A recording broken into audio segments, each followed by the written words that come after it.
بسم الله الرحمن الرحيم الحمد لله رب العالمين والصلاة والسلام على أشرف الأنبياء والمرسلين نبينا محمد وعلى آله وصحبه أجمعين وبعد inshallah, just to finish that last section we were going over in terms of the deception of the dunya and how some of the Sahaba were scared to meet Allah subhanahu wa ta'ala and scared of the judgment day, and how they were like the most pious of people, yet they had this fear, and how that should make us feel basically when we see how close they were to Allah subhanahu wa ta'ala, yet they feared, and how we should feel if that was the case.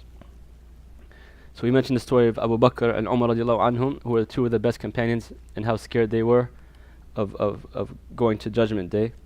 And the other one is on Ali ibn Abi Talib radiallahu anhum, and how he used to cry and be very fearful. وَكَانْ يَشْتَدَّ خَوْفُهُ مِنْ أَثْنَيْنِ طُولُ الْأَمَلِ وَاتِّبَاعُ الْهَوَى.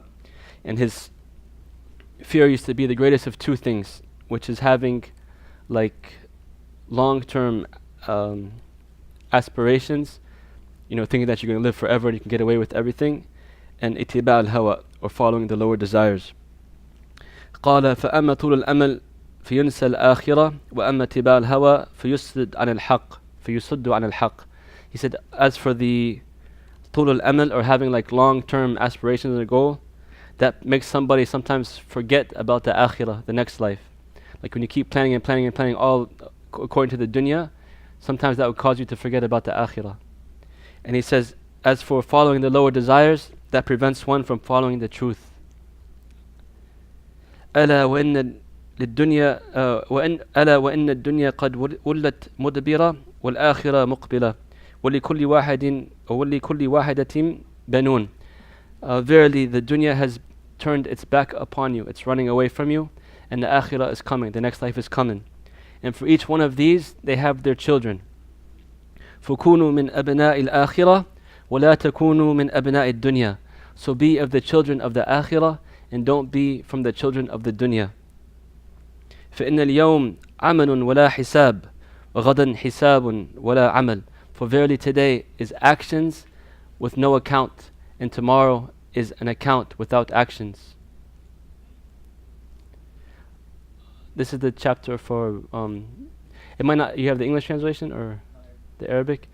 It's Khawf al-Sahaba min Allah, right after the being fooled by the dunya. وكان عبد الله بن عباس أسفل عينيه مثل الشراك البالي من الدموع. So Ibn Abbas radiallahu anhu, one of the great companions of the Prophet sallallahu alaihi wasallam, the young one, who was called the Turjiman al-Quran, the one who was like the explainer of the Quran, he used to have like two lines going down his eyes, black lines, from so much tears that he used to cry. وقال ابن أبي مليكة رحمه الله أدركت 30 من أصحاب النبي صلى الله عليه وسلم كلهم يخاف النفاق على نفسه ما منهم أحد يقول إنه على إيمان جبريل وميكائيل. He said, I met 30 of the companions of the Prophet صلى الله عليه وسلم. All of them fear upon themselves and nifaq, hypocrisy. And there's not one of them except that he says, that ever said that he is on the iman, the level of Mikael and Jibreel. Like we mentioned before, some of the sects that deviated in a sense, they used to say that iman is one. So you're either a mu'min or non-mu'min. And if you're a mu'min, everybody's iman is the same. Like Abu Bakr and Umar, and they're saying here the angels, Jibreel and Mikael, your iman is just like theirs. Even if you're like drinking wine and committing fornication and doing all the bad stuff. And we said that was incorrect. The Sahaba radiallahu anhum were the best generation. He's saying here that they feared nifaq upon themselves, and not one of them said that they have the iman like Jibreel and Mikael. You find many people that you try to tell them to offer salat or do a good deed, and they're like, al-iman fil qalb, I'm mu'min, I'm a believer, like I don't have to do all this stuff. No, that's not correct. If you have iman in your heart, then you will do some action to please Allah subhanahu wa ta'ala, right? You're just saying that, it means like you're faking it basically. If you truly had iman, you would believe in Allah and do the actions that's required of you. وذكر عن الحسن رحمه الله ما خافه إلا مؤمن ولا آمنه إلا منافق. That Hassan radiallahu anhu, he says, no one is scared of it except a true believer, and no one is like thinks he's safe from it except a hypocrite. So a true believer, like he's always questioning himself, he's always questioning his intentions, he's always like saying like, my deed's going to be accepted from Allah subhanahu wa ta'ala. He's scared that he has hypocrisy because we love Allah subhanahu wa ta'ala so much, yet why do we sin? Why do we fall in sin? It's like we feel like we're hypocrites sometimes, right? So we're scared, and that's a good thing to be. But the munafiq, he does everything under the sun and he doesn't really care, right? That's why the narrations they say, من خاف الله في الدنيا آمنه يوم القيامة ومن أمن في الدنيا أو آمنه في الدنيا خوفه يوم القيامة. The one who fears Allah subhanahu wa ta'ala in this dunya, Allah will make him at ease and peace on the day of judgment. But the one who basically is like not caring in this dunya, he will be scared on the day of judgment. وكان عمر بن الخطاب رضي الله عنه يقول لحذيفة أنشدك الله هل سماني لك رسول الله صلى الله عليه وسلم يعني في المنافقين فيقول لا ولا أزكي بعدك أحدا. So Umar radiallahu anhu, the Khalifa at that time, one of the best of the Sahaba, the second companion of the Prophet sallallahu alaihi wasallam, he would ask Hudayfa radiallahu anhu, who was the keeper of the secrets of the Prophet sallallahu alaihi wasallam, did the Prophet name me amongst the hypocrites? Like I ask you by Allah, did the Prophet sallallahu alaihi wasallam name me amongst the hypocrites? And he said no. And basically I'm not going to tell other people after you. But imagine Umar radiallahu anhu and all the good he did for the ummah. He was the Khalifa at that time, and he only had like 1 or 2 pairs of clothing, and he lived in a small house, right? And he would walk the streets at night trying to see that his people were okay. And he would pray after that, the long prayers. Right? And all the good he did for Islam, spreading Islam throughout the world. But he was scared to be called a hypocrite. So the Imam Ibn Qayyim rahimahullah, he's teaching us in this chapter that the Sahaba radiallahu anhu were the best of people, they feared for themselves. So how about us? We shouldn't take our sins for granted and think that we're khalas min ahl al-jannah already. It's like we said last time, Sidatullahi ghariya, ala inna Sidatullahi hiya al-jannah. That the product of Allah subhanahu wa ta'ala is very expensive. It's Jannah. So it takes work and it takes actions. Then the Imam rahimahullah, he transitions to the ill effect of sins. So he says, فلنرجع إلى ما كنا فيه من ذكر دواء الداء الذي استمر أفسد دنيا العبد وآخرته. So now we return to the main point of the book, which is the mentioning the cure for the sickness that would, if a person continues upon it, destroy his dunya and his akhirah. فمما ينبغي أن يعلم أن الذنوب والمعاصي تضر ولا بد أن ضررها في القلب كضرر السموم في الأبدان. He says that one should know that the sins and the disobedience hurt or are harmful, and they hurt the person's heart as poison hurts the body. كضرر السموم في الأبدان على الاختلاف درجاتها في الضرر, according to the different levels of effectiveness of that poison. So if the worse the sin is, the more evil the effect will be upon the heart. Just as the stronger the poison is, the more harmful it will be to the body. وهل في الدنيا والآخرة شر وداء إلا سببه الذنوب والمعاصي. And he said, is there anything in this world that the evil or the sickness comes from except from the sins and disobedience to Allah subhanahu wa ta'ala? So there's no greater effects or ill effect upon a person in his spiritual life, and even as the scholars, and we're going to talk about a little bit today, say his physical life sometimes too, than the sins. And the level of the haram upon the effect of the haram upon the spiritual heart and even upon a person's dunya sometimes is in accordance to the level of that sin. So basically the stronger or the higher the sin, the more evil effect it will have on the person. That's why when the shaitan comes to somebody to whisper to do evil, like you try to cut it from its base, right? Because that's how he gets to the mu'mineen. He'll start with the whisper and try to get it into your mind. And from there to thinking about it, it can get into your heart. And from there, it can go into the action, right? So when the shaitan, he comes to witness, you remember, he tells you the sweetness of the sin and that pleasure that it came with, and oh, it's just you could do it one time and don't worry about it, you're good. That's when you want to cut it off.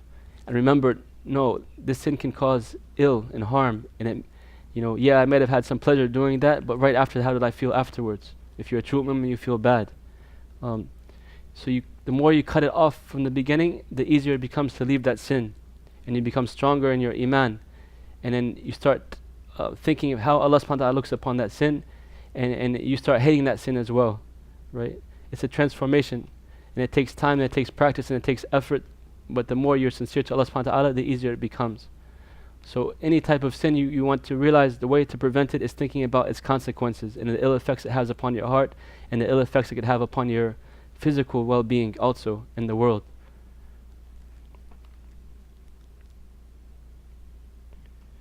الذنب, just to go over some brief definitions real quickly. الذنب هي السيئة المكررة عن عمد. The dhanb, we can call it like an immoral act, is when you do a sin repeatedly. والذين إذا فعلوا فاحشة أو ظلموا أنفسهم ذكروا الله فاستغفروا لذنوبهم وما يغفر الذنوب إلا الله ولم يصروا على ما فعلوا وهم يعلمون. So the dhanb, he's saying that when the people do fahisha or ظلموا أنفسهم, when they do the evil deeds and they did injustice to themselves, astaghfirullah, they ask forgiveness for Allah subhanahu wa ta'ala for the dhunub, the evil or the immoral acts that they did. And who will forgive sins except Allah, or these immoral acts except Allah? And whoever وَمَن يَغْفِرُ الذُّنُوبَ إِلَّا اللَّهُ وَلَمْ يَصِرُّوا عَلَى مَا فَعَلُوا وَهُمْ يَعْلَمُونَ, and they don't continue on this evil and they know about it. The other word they use sometimes for sins is ma'siyah, وَهِيَ عَكْسُ الطَّاعَةِ.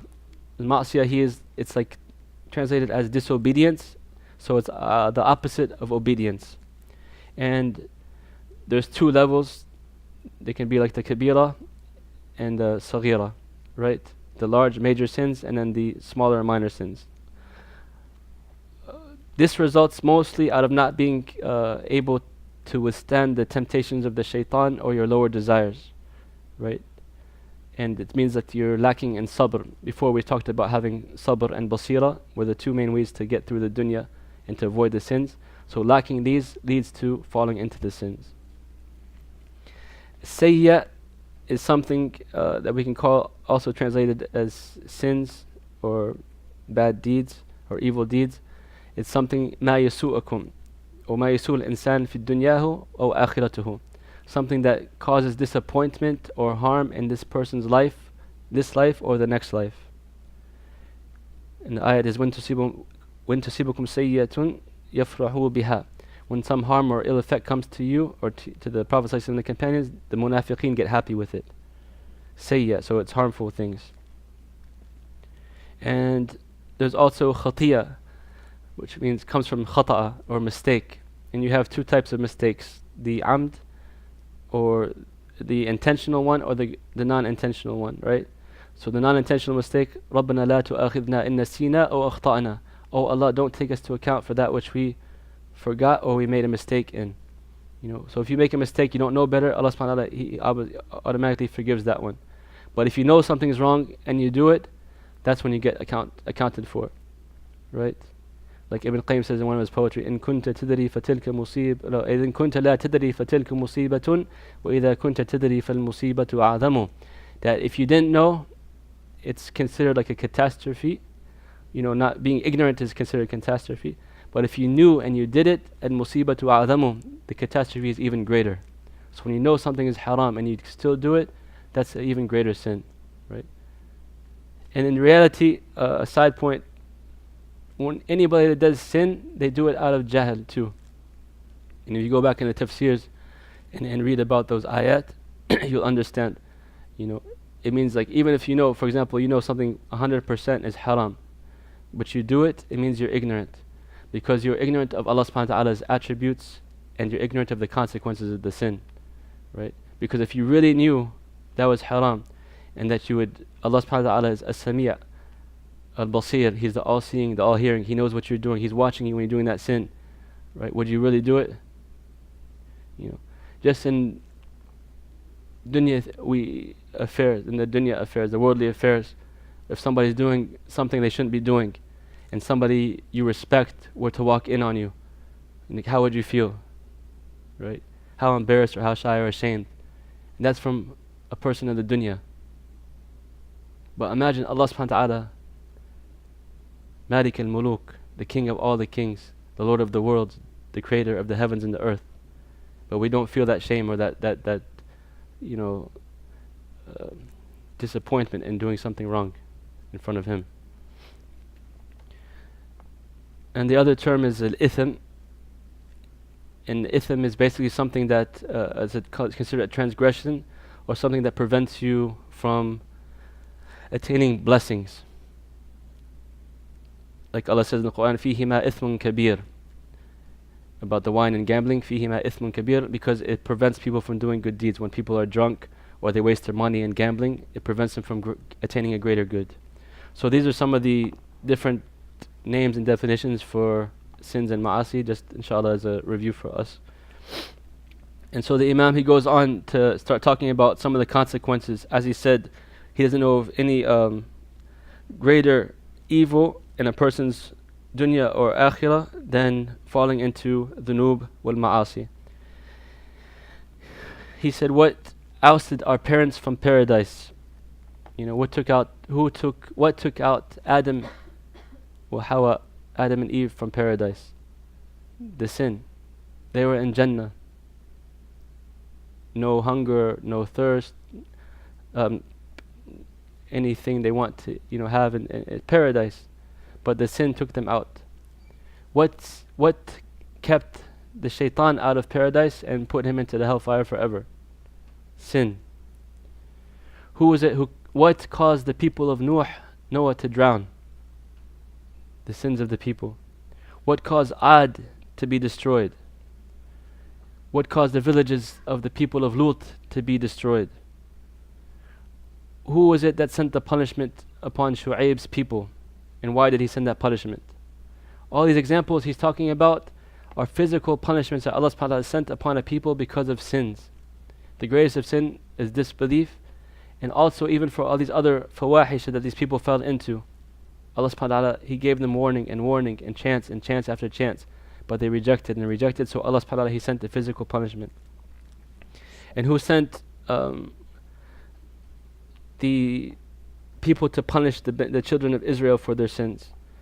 Like, how were they punished? Because of them falling into sin.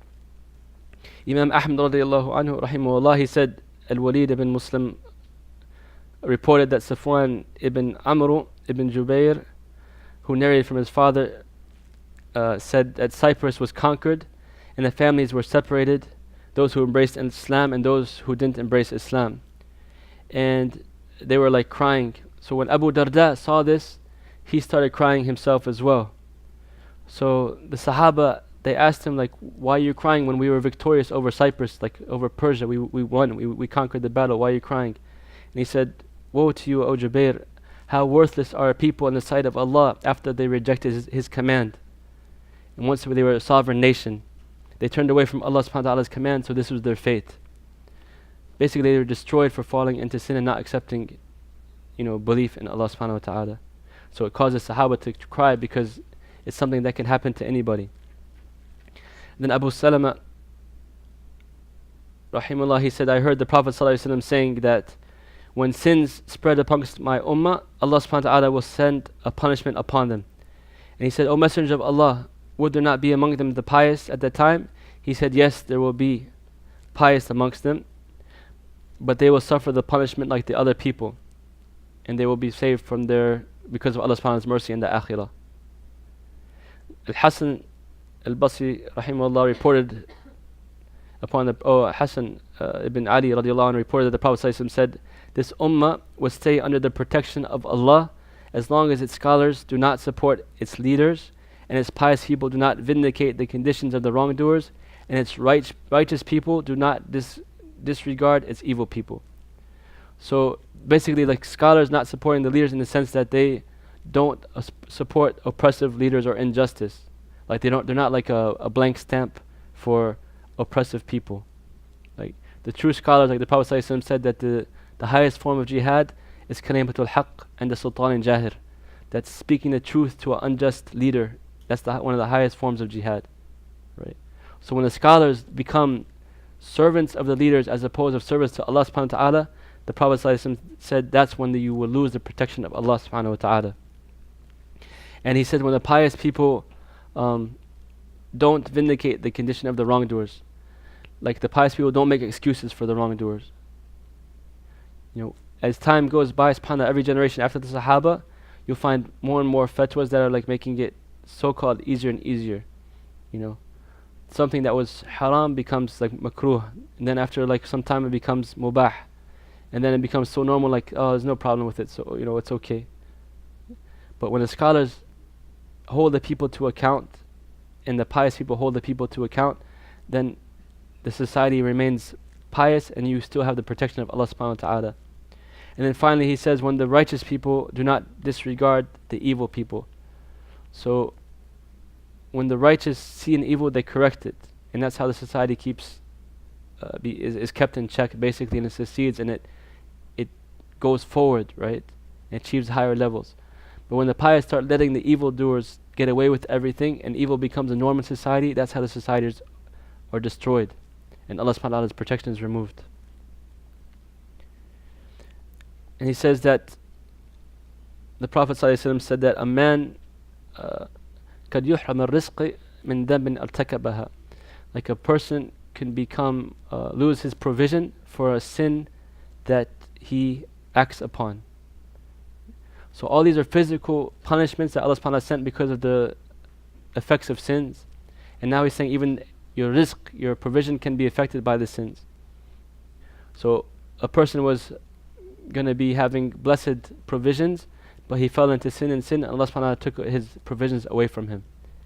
There's other ahadith about, for example, the one who indulges in fornication all the time, Allah will write poverty between his eyes.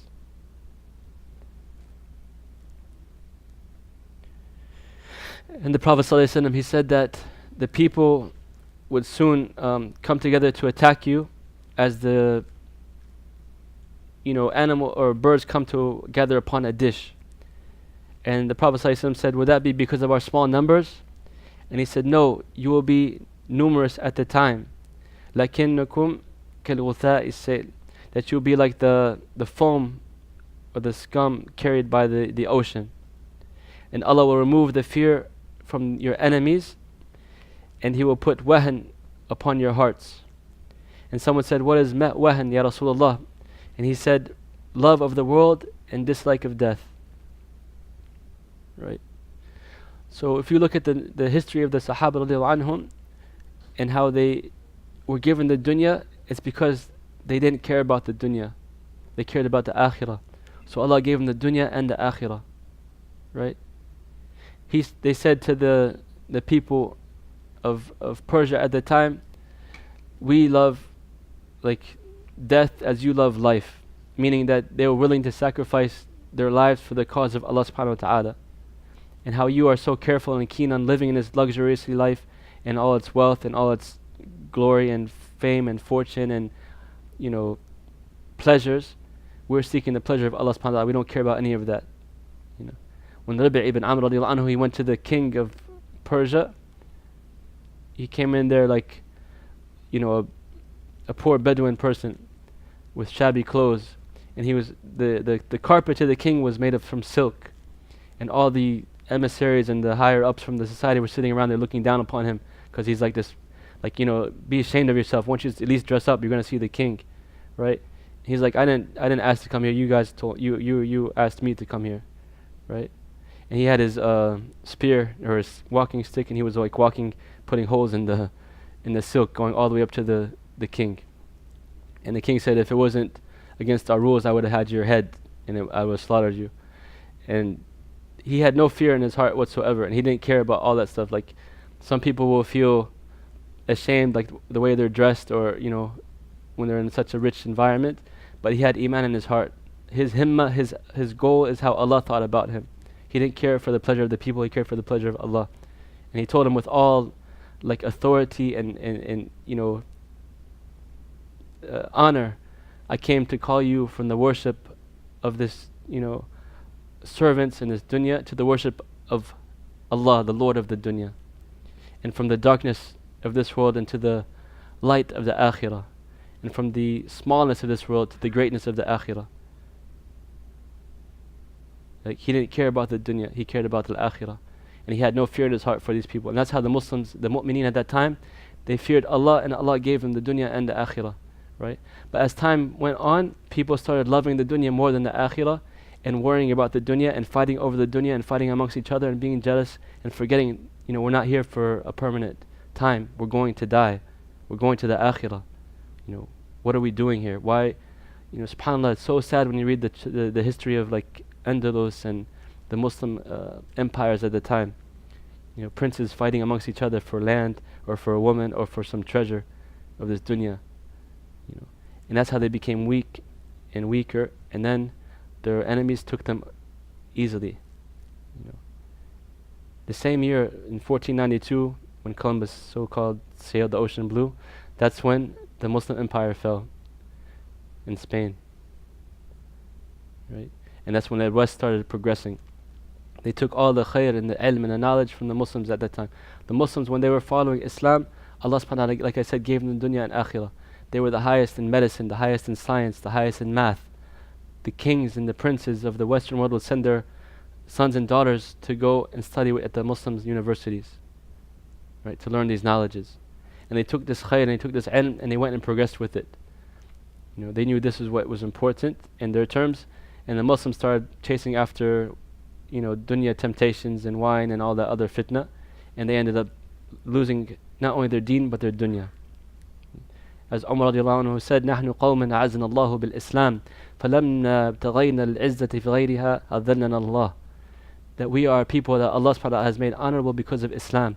And when we sought this honor in other than Islam, Allah disgraced us, or Allah will disgrace us. Right? This is when he walked into Jerusalem on the donkey, right? And the Sahaba told him, you're the Amir al-Mu'mineen, you're the Khalifa. Why don't you get on a nice horse at least when you're coming into Jerusalem? And he said, by Allah, I'm not going to change my ways for these people.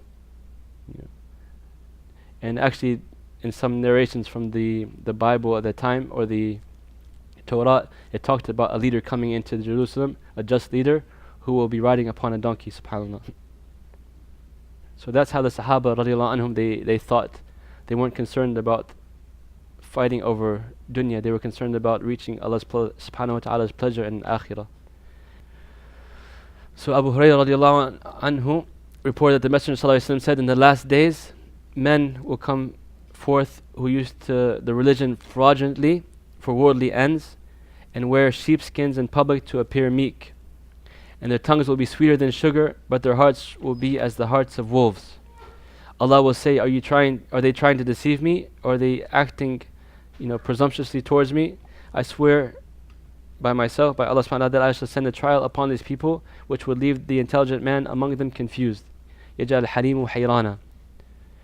So, those who, like the fraudulent people that are using the religion to trick others and use it for their own gains, worldly ends, that's when Allah subhanahu wa ta'ala becomes, angry with the people. In the past, the Muslims, in their wisdom, they had like waqf, right? So the scholars, they didn't have to worry about worldly gains. They were taken care of. That's why they can teach as they wanted to teach and preach the correct message without any fear. And one of the first things the colonialism hit was these institutions to try to destroy them.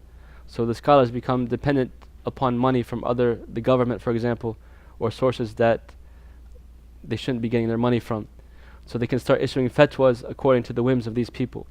They're selling their deen basically for dunya. And also he said the ones that will appear like meek and wear sheepskin, you can see in the Muslim world too, sometimes they try to be like all pious and dress humbly, and think that they're on a spiritual high, and they're just trying to beg for money, trying to use appearance to get something from the dunya. And in this hadith narration is saying that Allah subhanahu wa ta'ala will make these people confused. The intelligent one from them, he thinks he's smart and he's trying to outsmart Allah subhanahu wa ta'ala or the people, but he's not. He's the one who's going to get played, and he's the one who's going to get fooled, and he's the one who's going to get disgraced. Ibn Abi Dunya radiallahu anhu, rahimahullah, he says that Ja'far ibn Muhammad reported from his father that the and whose grandfather reported from Ali radiallahu anhu, said there will come a time with people when nothing would be left of Islam except its name, and nothing of the Quran except its calligraphy. Their mosque will be full, but they will be void of right guidance. Their scholars will be evil people, and the fitna would originate from them and return to them. And on the authority of Abdurrahman ibn Abdullah ibn Mas'ud radiallahu anhu, from his father, who said, and fornication and usury will be spread through a country, and that's when Allah subhanahu wa ta'ala will order for its destruction.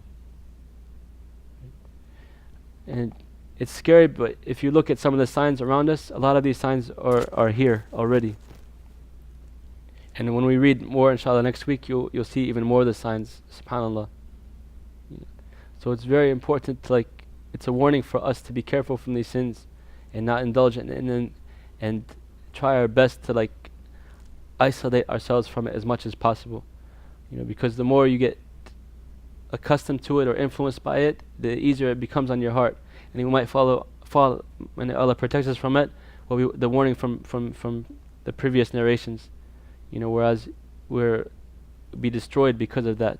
When the righteous start taking the evil for granted, basically, it's not a big deal anymore.